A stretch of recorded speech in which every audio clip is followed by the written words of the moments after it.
introducing our impressive guest speaker this evening, and his name is Fursey Gotuaco. He's a 6-time district champion, winning in districts 25, 85, and 128 in evaluation, table topics, and international speech contest events. Wow. In August of 2020, Fursey won District 25 Toastmaster of the Year. He has reached the semifinals in the World Champion of Public Speaking 3 times and the finals twice. Tonight is all about service and storytelling. Please help me welcome, and let's give a massive District 84 round of applause to Fursey Gotuaco in A Picture of Service. Welcome, Fursey. Thank you, Maria. So very kind. I appreciate it. And thank you, everyone, if this is your second time here to visit with me, because I blew it last time. So let's have a good time today. And I've got a little extra bonus round at the end that I hope you'll be able to take back with you into your lives and use, and maybe even with some of your members. Maybe this is something that they could use for their own lives. I'm not the picture of service. I'm really not. I'm simply someone who followed his passion, and some of that happened to be within the field of service. And it started pretty young with me. I had, when you talk about I forgot how Sandra talked about it earlier, but you got to touch your heart. Yes, you got to touch their hearts. And there were 2 women who touched my heart when I was young, after my mother. You always got to put that in there, right? After you, mom, after you, mom. But there were 2 women that touched my heart. Now, one was this was a romantic crush. Let me tell, I'll be right up front, ladies, and I think there was only all ladies but one man here. This was a romantic crush, and it was this lady right here. I know. I was a little weird. I was a weird kid. This was the woman that I just went, this was the star that I went, oh my gosh. And as I got older, it was still, oh my gosh, if I could, if I could have dinner with somebody, if I could walk along the beach with somebody, it would be Audrey Hepburn. Audrey Hepburn. At once I saw Roman Holiday, I was like, wow, Audrey Hepburn. But there was one other person that I was drawn to, and I wasn't quite sure why, but I was definitely drawn to her. And that was Mother Teresa. I'm guessing from the head nods that most of you know who Mother Teresa is. For those that don't, she dedicated her life to moving to India and helping the poverty, those in poverty. And there are many quotes that are attributed to her. This is the one that I felt was most appropriate for what we were talking about tonight.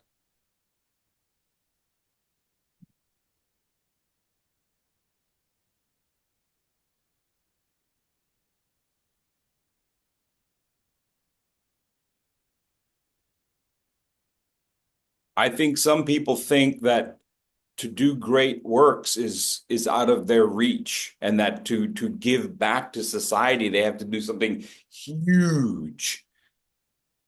And they don't realize that sometimes the littlest things make the biggest difference.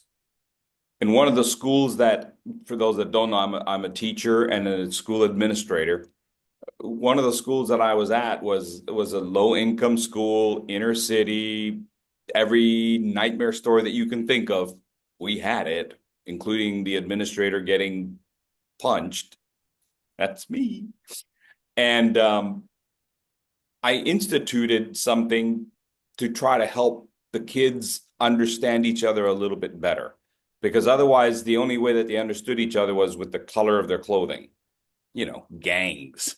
And you sit on that side of the cafeteria, you sit on that side of the cafeteria, and I spent my lunch hours for 4.5 years trying to make sure that kids stayed on their side of the cafeteria, because once they cross over, it all breaks loose. But I instituted 3 basic words. Hello. You have to be able to say hello. Once you can say hello, then you're affirming that you see somebody, that they're real. I acknowledge you. And that's the first thing that you can do for somebody else. Hello. Next was please. Could you please do this? A little bit of please goes a long way. If you're going to ask somebody to do something, please. Again, it's a little bit of giving of respect, that you're not just going to tell someone what to do. And thank you. Hello, please, and thank you. Hello, I see you. Please, I respect you. Thank you. I'm going to give this back to you. I'm going to give this energy, this positive energy back to you. Whatever it is that you have done for me, I'm going to give it back to you. And sometimes it's those little things that make the biggest difference in people's lives. It turns out that Mother Teresa wasn't the only one that I watched that gave back to the world around her. It turns out that the first love of my life did that too. For those that don't know, Audrey Hepburn, after her days on screen, ended up working for UNICEF. And she was the ambassador for UNICEF. I think her heart was on full display in her movies, and she ended up doing that in life as well. It was always important to her to take care of the kids. It was always important to her to take care of those who couldn't do it for themselves. I look back on my career and I realized that some of the patterns were there. I just didn't realize it. In high school, I was forced to do community service, not because I was arrested, I know what you're thinking, Sandra. You're like, oh, that's because he was in handcuffs. No, I was, that was part of what every single senior had to do. Every graduating senior had to give 100 hours of community service to understand what that meant. What did it mean to be part of the community and to give back to your community? And so I went and worked at hospitals. I wanted to help those who were oftentimes having some of the worst days of their life. And then in college, I learned how to link my interests with community service. My interest was in theater. And what I started to do is I joined this group of people who would go and do theater for young kids, oftentimes in communities that, again, could not afford to go see theater, had no idea that there was such a thing as live performance. And so I wanted to do that. So we would go into these communities, do a show for them, and then do a workshop with them. So all of a sudden, I'm tying theater and teaching and sharing all together. And I think that's when we're at our best. I think we are at our best when we are able to put our passions together and link it up with the gifts that we are given. As a teacher, I find myself with the opportunity to do this every day. Every single day I could do it. I could work with my students. I could give back to them. And then I could have them do it as well. So I started taking my students to schools and having them work with kids. Again, when you tie all your passions together, that's when you start to find who you really are. It is as if you are seeing different aspects of yourself from all different sides. Your personality seen from completely different sides. We are multifaceted people, you and I. All of us. We try to define ourselves by our jobs. You know, what do you want to be when you grow up? Oh, I want to be a doctor. Oh, I want to be a nurse. Oh, I want to be a lawyer. Oh, I want to be an engineer. Well, no one ever says I want to be an engineer. But, you know, you want to know what? You want to know why? Because it's not on TV. I know it's terrible, but it's true. Kids only understand jobs from what they see on TV. They think every lawyer lives in a courtroom. I'm like, no, man. Most lawyers are stuck doing research, reading paperwork. You better get good at that. So when you ask kids, what do you want to be when you grow up? They think of a career. And so I challenge the students. When somebody asks you, what do you want to be when you grow up? Just one time, I want you to say, I want to be kind. Give it a shot. See what happens. See where that conversation goes. And you're going to discover something else about yourself that you never saw. And so getting kids to do that as a teacher was a joy in my life. It really was to watch them do that. They grew as individuals because they started to understand where they belonged. In Maslow's hierarchy of needs, belonging. Yeah, there you go, Maria. Belonging is so important, right, Sue? When they are empowered to do this and they see the impact that they have on other people's lives, they see their power. Now they don't have to pick up a weapon.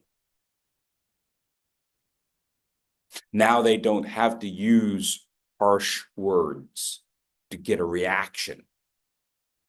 I can do kind things and impact my world. And again, it ties back to who I saw when I was young. It goes back to how we impact the space around us. At one point, I moved out of theater and I moved into student council because I wanted to have a greater impact.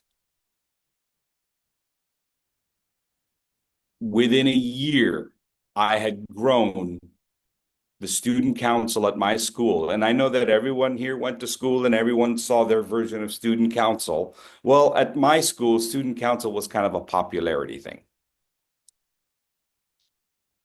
You had to get voted in, and only the ones who were voted in got to do the work in student council. I thought, this is kind of backwards, don't you think? And so I made it to where it was not a popularity contest. You could all get in. If you're willing to work, you could get in. If you're willing to work. And we created all these projects for the kids to do all throughout the year. Some were smaller, some were bigger, some were huge. Huge. But we also had the little things. So anybody could do any little thing. And that became part of service. I grew student council in the first year from 20 kids, and that's all it was. It was 20 kids who would plan the prom. I went, you know, that's more than what, you know, student council should be more than just planning the prom. But that's all they did. And I grew it from 20 kids who planned a party for themselves to over 200 in 1 year. I think kids want to give back to society. I think this is a way that kids can impact their space. I think this is a way, that's in a very adult term, by the way, impact their space. Only adults think that way. Kids don't think that way. Kids think my friends are there. But what they realize at the end, right, Becky, what they realize at the end is I grew who I was. I became a leader. I became a leader because I could stand up and say, this is what I'm going to do. I'm inviting you to do it with me. I'm leading you. Come do this activity with me. Come to the senior citizen home with me. Come get these other kids to bring cans so we can donate food. Come with me to do a car wash so that we can donate the money to somebody else. Come with me and let's connect with people halfway around the world and ask them how we can support them getting clean water to their village. Come with me. Be with me. Let's impact a greater space. Blood drives. The littlest things make the biggest difference. Talking about solar panels to the community. The littlest things. Find out what the kids are most interested in and impact that space. The last group of people that I've been doing this with would be Toastmasters. It's a privilege to be where I am. It's an honor to be where I am. I'm lucky, I'm blessed, and I'm humbled. I would invite everyone who's in a position of being in this place where people see you as something that they aspire to be. I think all of us on this stage, figuratively, need to find a way to give back to Toastmasters, because Toastmasters is what put us here.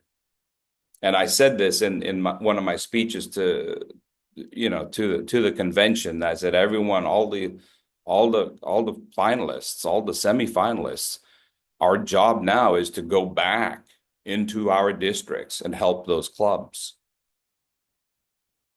And I know that in some districts in my area of the Pacific, I've instituted 2020, where I would visit 20 clubs for 20 minutes and give them support. Sometimes they need me to talk about gestures. Sometimes they need me to talk about competition. Whatever it is that you need. You have an open house and you need someone to give a speech to just razzle dazzle everyone. Call me. With Zoom, anything's possible, right? It's not like I've got to go far. I've got to come right over here across the hallway. And let me talk to your group of people. And let me see if I can get them to join. Let me see if I can get them to say, let's do this together. Because if we can inspire them, then they're going to impact their space. They are going to impact their space. And now the tree that you planted, the tree that you all planted, your League of Volunteers. And by the way, remember, every tree you plant starts out as a seed. You could go outside and you can go out to those redwoods in California, and every single one of those giant trees all start out as a little acorn or a little seed in your hand. It's the little things that make a difference, yes? You can do a little thing and still have a big impact. But every single tree that you and I plant, Sandra, starts to grow into a forest. And when you first look at the tree, you're going to think, oh, that tree isn't doing much. It's like, no. That tree, when it's not growing fruit, gives shade. Or its leaves have medicinal power. Or the roots hold the soil and the mountain together from erosion. Or it provides a home for so many other creatures.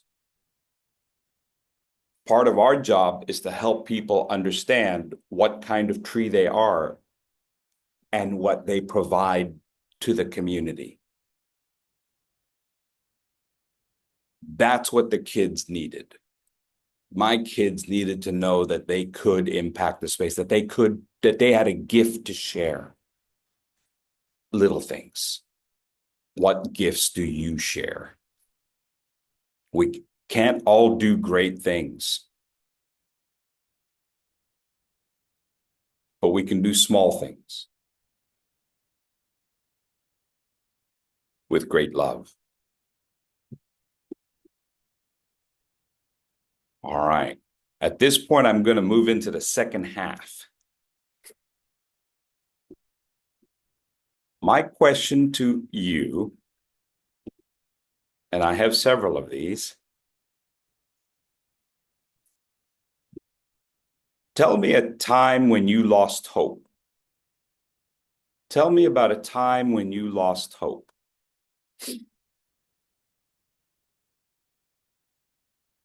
Tell me about a time when you lost hope. Who'd like to take a crack at this? Yes, Sandra.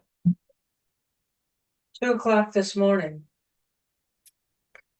Things didn't go the way I had hoped with the election. And I had quite a few moments of boo-hoos. And then I started going through, well, what did we learn from this lesson? What did we learn that worked and didn't work? What did we learn about ourselves and about each other? And I started thinking of how we can take our lost hope and turn it into a lasting dream, so that we can look at what went wrong, but look more at what went right and what we need to drive forward to get to a place where we can share the ground with each other and the trees and the sunshine that you spoke of, and grow and hopefully prosper. And how do we do that? How do you do that in your life? How do you share that ground? I will take a couple more days to reflect. But I think the one lesson that we all learned is we have to learn to live together.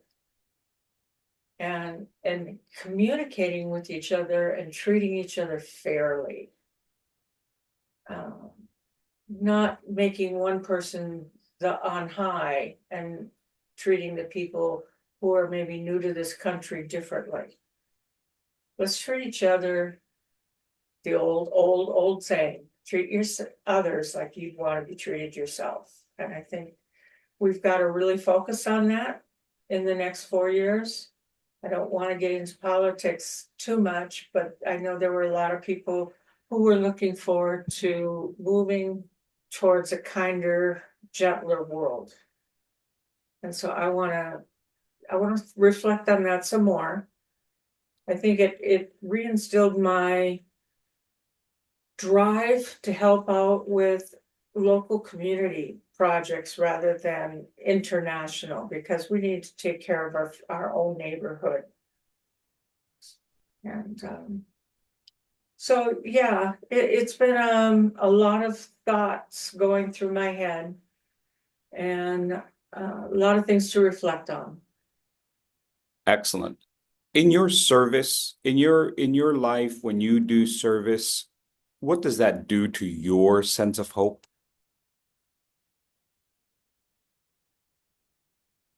I am a logical, methodical, don't do anything for just for the sake of it. I usually do things for a reason.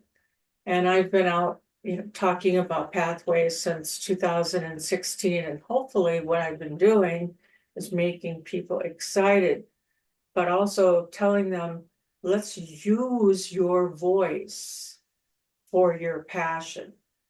Let's learn to communicate amongst ourselves so that we can find a way to not bully, not harangue or intimidate anybody into the way you think, but have an open mind and think together. Absolutely. And it's interesting because you said something really important, and I'm gonna share this, but it's yours, okay? It's yours. You're going to use your voice, like you said, you're going to use your voice to find your voice, Right. right? You're going to use your voice to find your voice. And therein lies how you use your training to be a trainer. There's how you use pathways to help people find their voice. Capital V, capital OICE. So if I were somebody that you were trying to convince to join Toastmasters, and we're going to do a little role play here. And let's say I said to you, "Oh, I don't know, Sandra. I'm just ready to give up. I don't think I can take on one more thing. I've got all these other things I got to do. My job it's just coming out my ears, and my kids are always, got one more thing, and I don't think I can do Toastmasters." Use what you just said about regaining hope and plug it into how you use pathways and how others can use pathways to regain hope. Bounce that ball back to me. What would you say?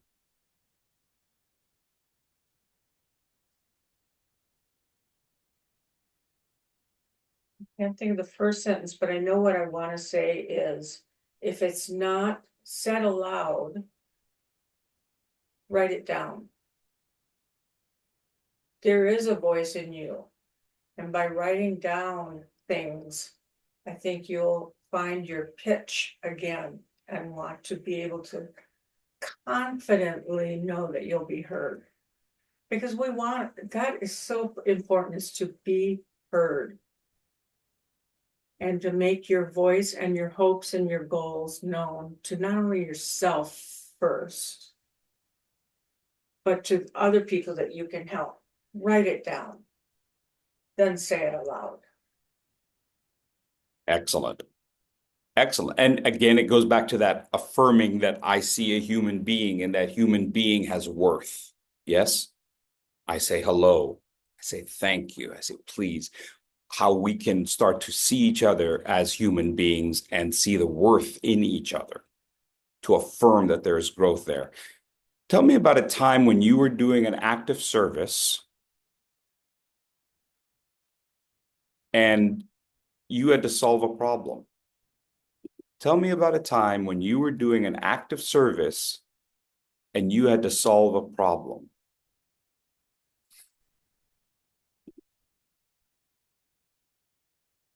Anyone got one for that one? A time when you were doing an act of service and you had to solve a problem.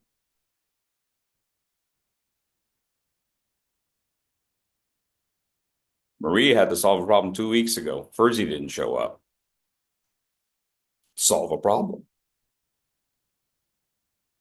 An act of service when you had to solve a problem. Well, I'll chime in, although I love to hear from other friends as well.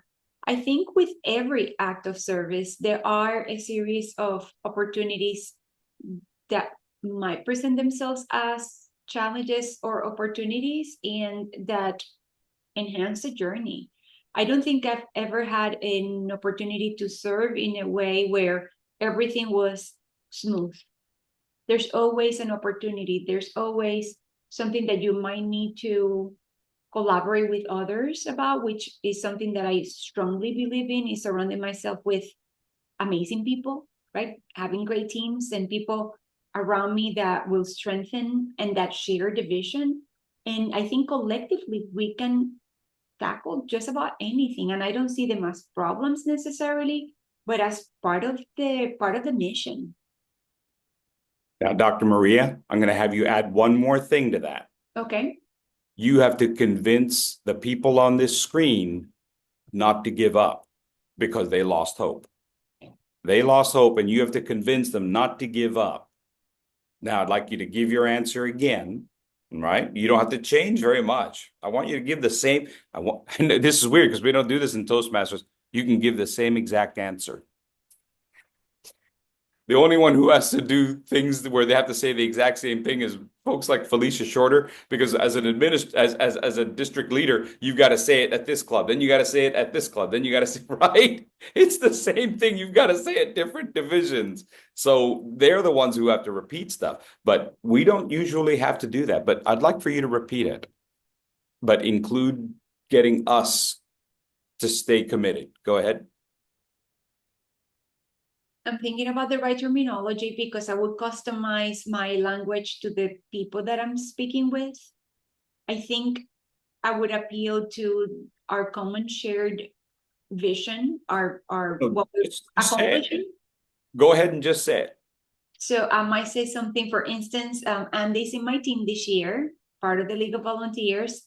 So I would say, Andy, let's hang in there, because ultimately Fursey is one of the speakers that we have aligned, and they are providing a service and value to our district and to our League of Volunteers. So somewhat reinforcing what we agreed on, that perhaps help us look beyond the moment and see the light at the end of the tunnel, because that's what we're aiming for. I don't know. I call on Felicia. Felicia has something to contribute. Felicia, our district director. Felicia, take it over.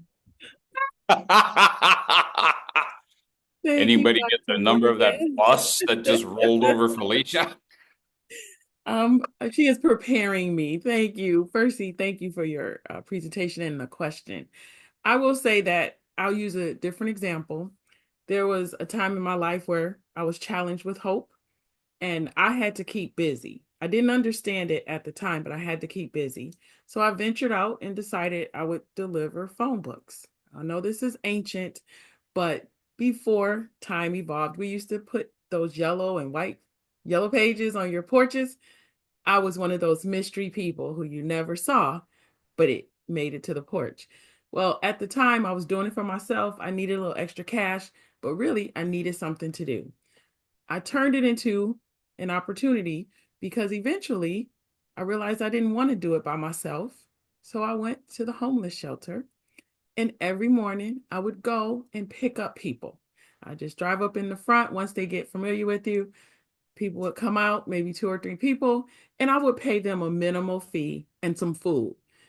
Well, I learned later as we started going out and I developed interactions with some regulars who always came out first, that they just needed something to do until they got to the next stage, until they got to the next opportunity. So I would encourage all of you, anytime that you are finding yourself hopeless, always set people up around you who can maneuver you out of the hopelessness by asking you to do something. It takes the focus off what you're going through and it turns it into an opportunity to keep moving. Sometimes opportunity comes because we're in motion, not because we're sitting still. And sometimes you need to be moving, you need to be out there, and you need to give your brain a moment of relief. I know I don't do brain surgery, but hopefully that's what you were looking for. Thank you, Fursey. Fantastic. That was great. That was great. Now, Felicia, here's what we're going to do. We're going to take your story and we're going to do a couple of things with it, because you all have these great experiences. You don't think about it because when you were doing the experience, you were thinking about somebody else. Like at the time when I was growing that student council, I wasn't thinking about me. I was thinking about them and having some sense of self-worth. So all the great things that you all do, you haven't been thinking of yourself. You've been thinking of somebody else. So here's what we're going to do. We're going to leverage that experience. You're going to leverage that experience. And here's how. Felicia, I'm going to ask you a question, and I want you to use the same exact answer. You can tweak it a little bit, but I want you to use the same exact answer as if I hit rewind and play, rewind and play, rewind and play. It doesn't matter that we've already heard the story. It doesn't matter. This is practice. All right. Thanks, Felicia. Here we go. Felicia, tell me about a time when you discovered something about yourself. Tell me about a time when you discovered something about yourself. Totally different question. Please give us the same answer. I would have to say it was the time when I was going through a hopeless situation. I was challenged with life. I had gone through a divorce, a bad separation, and I found myself needing something to do. I decided to deliver phone books. Those little Great. that Give was her a like, big round of applause. Woo! All right, Felicia, next question. Same answer, please. okay. Felicia, tell me about a time when you did not get the answer that you wanted. You did not get the answer that you wanted. What did you do? Let me tell you all this. There was a time in my life where it was just not working. I was really hopeless. I was sitting on the couch. My dad was saying, "Hey, what's wrong with you?" And finally, I decided something had to be done because I hadn't got what I thought was the perfect marriage. I decided to deliver phone books. Woo! Oh, this Give is her another round of applause. Felicia, we're going to the next round. It's like a game show. Next round, we're going up that pyramid. Everybody remember $25,000 pyramid? Next question, Felicia. Same answer, please.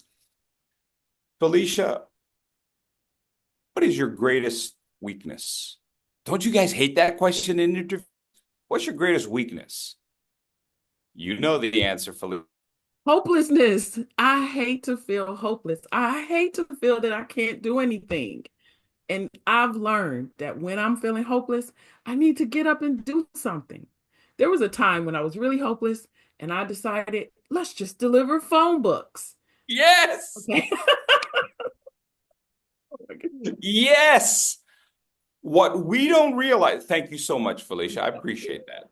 What we don't realize is we have all these answers inside of us. Most times we have the answers. We just don't think about it because we're trying to focus on the answer to the question that was asked of us. Like a job interview. I think if the greatest thing we do in Toastmasters is give people a chance to practice for a job interview because everyone needs a job.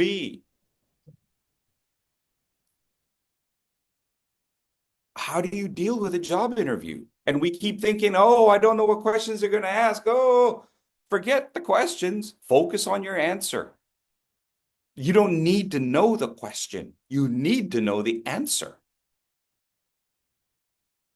So stop being that goalie in soccer or hockey, where you're just sitting there going, ah! Instead, you have the answers, have 4 or 5 answers ready to go, and then be able to plug them in. Don't worry that you have a square peg and they're asking you for a round hole. You just keep working that square peg until it fits in the round hole. And that's exactly what Felicia showed us. So help our members understand and leverage the opportunities that they already have. You've already done the work. You've already done the work in your service. All you're doing now is leveraging it, seeing it from a different point of view, understanding not just what it did for somebody else, but what it did for you and how it changed your life. And then plug it into whatever question was thrown at you. We'll go one more if we have time. Do we have time for one more round like we did with Felicia? We do. Who would like to tell me something that they do where they do it as an act of service or as a volunteer? I don't want to be the person that throws people under the bus, but Becky has been a member of the League of Volunteers since inception. And Let's throw she Becky under the is bus. such an underachiever that every year she gets over 100 points of service. So I nominate Becky McGilton. There we go. There we go. Under the bus. Boom. Thanks, Maria. All right. So what was the question again? Tell me about an act of service. Tell me about what you do as a volunteer. Just one. Just one. Okay. I'll focus on my passion in Toastmasters is moments of truth. And I use the League of Volunteers program to go out and visit clubs and try to teach them about the importance of moments of truth, because that's what's going to help clubs be quality clubs, thriving and surviving. Excellent. So what do you have to do? What are the actual tasks that you have to do when you're trying to help others? Okay, so what I have developed over time is an abbreviated version. It can be done very successfully in 20 minutes. It requires an online survey to be sent to the members in advance. I then tabulate all of the results. I come into the clubs, I present their results, and we do it either as a panel discussion or as a Q&A session, so that the club gets that benefit of knowing where they stand. And then also I challenge them with their opportunities where they can look to improve. Excellent. Do you have to put the survey together? I did put the survey together, yes, but I keep a Google version and a jot form version both. Lately, I have found that the jot form version works better because of different operating systems, different web browsers. Everybody seems to be able to open up a jot form survey, whereas Google sometimes can get picky, fussy. Yeah. Can't it? It does get picky. Tell me how Yes. many times you've actually presented to people about this. Oh gosh, it's got to be close to 200 at least. Great. I And do 10 to 15 every year, tell so me how it affects the club. I'm always getting positive feedback from the clubs. I typically try to go back 6 months later and ask them how they've done, and make sure that I encourage them to put that plan together, because you can talk about what you need to do, but if you don't put that plan together, you really haven't accomplished anything. All right. So now here's what we're going to do. And again, the trick about some of these things is we want to be aware of how it affected us. Yes. But we also want to be aware of the impact that it made around us. And we want to be able to sort of skim on the surface of the water. I don't know how many of you have ever done that, throw the rock across the water thing and see how many times you skip a rock on the water and see how many times. I'm seeing a couple ahead of Sal. Does that make sense? Where we're just sort of throwing a rock and we're hitting across the surface. Because if we go down too deep, it ain't going to come back up. Right? You throw that rock too deep, oh, that didn't work. So you skim it. So what I want you to do is think about your activity, Becky. And again, I'm going to do exactly what I did with Felicia. I'm going to ask you several different questions, and I want you to see if you can find different pieces of the story you just gave us. You just told us this. I know, because it's recorded. But I want you to take different pieces of it and plug it into the question. Okay. So my first question to you, Becky, is how are you with technology? For Use me, the same answer. okay, yeah. Technology for me is always been rather simple, as long as it's not complex technology. I'm very, very familiar with Microsoft Suite, the Jotform tools, the Google Drives, all of those various things that you can use. I was using Zoom before we were forced to use Zoom as a Toastmasters to survive. Now, Becky, I want you to use the same exact example you just gave us. Okay, all right. All right. Right? You talked about Jotform, you talked about forms, and go right back to that answer. Okay, so all right. So as far as technology goes, I have found that to make that 20-minute version of the Moments of Truth work, using some of those technology advances like Jotform or the Google Forms will actually help you to get that information solicited from the clubs much easier and faster. Excellent. Now I want you to say it like we don't know what the heck Moments of Truth is, because it doesn't matter. If you're applying for a job, they don't need to know what Moments of Truth is. What they need to know is how you solve the problem with technology. Yeah. Oh, with technology too. Okay. Yeah. So Becky, how are you with technology? Oh boy. I Oh, am. okay. Stop. Did you just see what she just did? That was great. Did you all see what she just did? She went, oh boy. Great. Here's the thing that people don't understand about table topics. The first thing you have to do is connect to your audience. People all make the mistake, and every format for table topics I've ever seen focuses solely on the answer. Nobody cares about your answer. Nobody cares.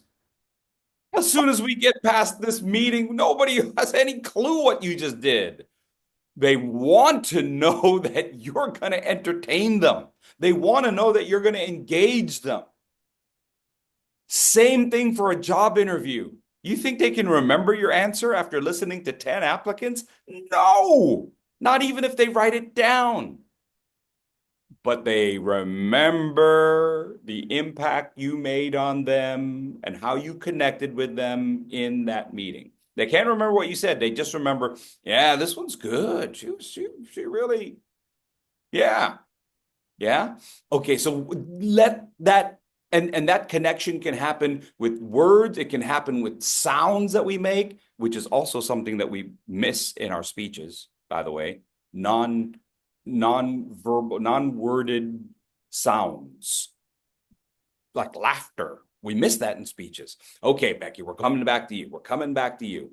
So, Becky, again, give the same answer. You can even do the same sound. We don't care. We're all here to support each other, right? We're not here to be the most original creatures in the world. We're here to sharpen our skills so that when we need it, it's there, right? You don't have to impress Fursey. Your job is to impress the next person.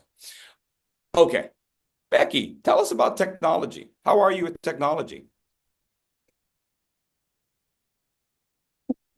Good. Keep going. It's okay. It's all right. Oh, technology. Technology, it is a necessary evil sometimes, but if you want to succeed in whatever it is that you're doing, you have to learn how to use the technology. And I have overcome that technology bug, especially because my job required me to many years ago. So when it comes to technology, I consider myself to be pretty much up to date on all the various different methods. Use the specific example. For example, one time when I had to, there you go. Okay, I was getting there. Okay. So I've used the tools to create jot forms or Google surveys, those types of different technology tools that are out there for us to use to make our jobs or whatever it is that we're trying to do easier. Great. Now, the reason why I had to cut you off is because you were kind of going in a different direction. And what I want you to do is think about what was the problem you solved with the technology. You do have to give us a little bit of placement in there. So it's like, oh my gosh, I don't like technology. I had a difficulty. But when I have to, I use it. For example, this one time, I had to do these moments of truth and I had to, so I created the yada, yada, yada. I did this and they were able to reach so many millions of people across Asia and Antarctica. Okay. Does that make sense? Yes, that makes sense. Okay. Yes. One more time. Okay. So, and then you know what I'm going to do? I'm going to ask you a totally different question. I know you. Oh, Becky, how are you with technology? When it comes to technology, I consider myself to be very up to the challenge. Originally, I wasn't, but because of my position and what I do, I have had to learn things, and I have taken it upon myself to research and learn various technology tools, such as jot forms that I use when I go out and survey clubs, because it gives me the opportunity to get the responses in advance and get everybody involved rather than handing out pieces of paper and trying to collect things. So the technology actually makes it much easier. Excellent. Becky, tell me about your problem-solving skills. Ooh. Use the same answer. Oh my gosh. Oh, well, this is really easy then for me because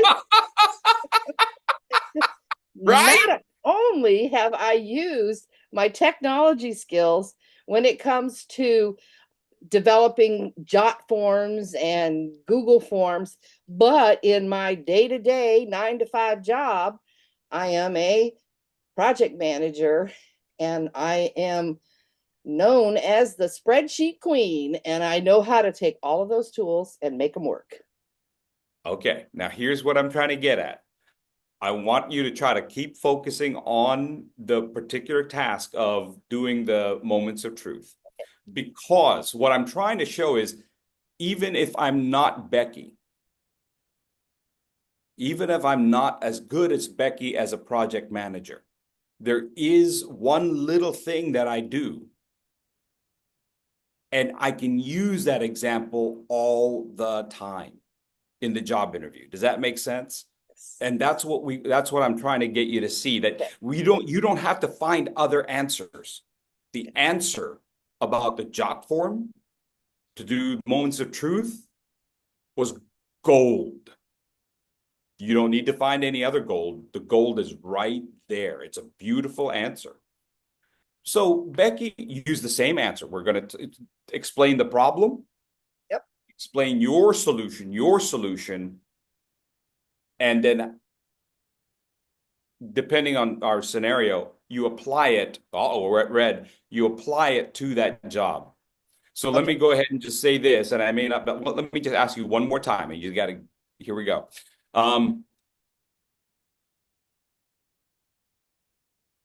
Becky, tell me about your resilience. I have as much resilience as most people, if not more, because I am always determined to face every challenge, whether it's related to technology and learning new tools that are related to technology to help with things such as surveying members for a moments of truth and being able to create the tools to allow that, and then make those tools available so that other people can use them as well. Woo! Give her a round of applause. Thank you, Becky. Thanks for working so hard thanks for working so hard while the bus was sitting on you. We need to value our service. We need to value all those hours that you put in as a volunteer and realize that there were higher order thinking skills going on. There were critical skills going on when you were a volunteer, and you have to honor that, because when you do that, you're honoring yourself. And what we do next is we teach others how to see how they grow. They are growing through their volunteerism. Does that make sense? It's not just about, oh, I'm out there doing something and I'm mindless. No, there's critical thinking going on. There's heartfelt emotions where you grew emotionally and you impacted that space. And we have to value that and leverage that and teach our members how they grow in that process and how they can then use it in a job interview situation. And you should practice it every single time at a table topics prompt in your meeting.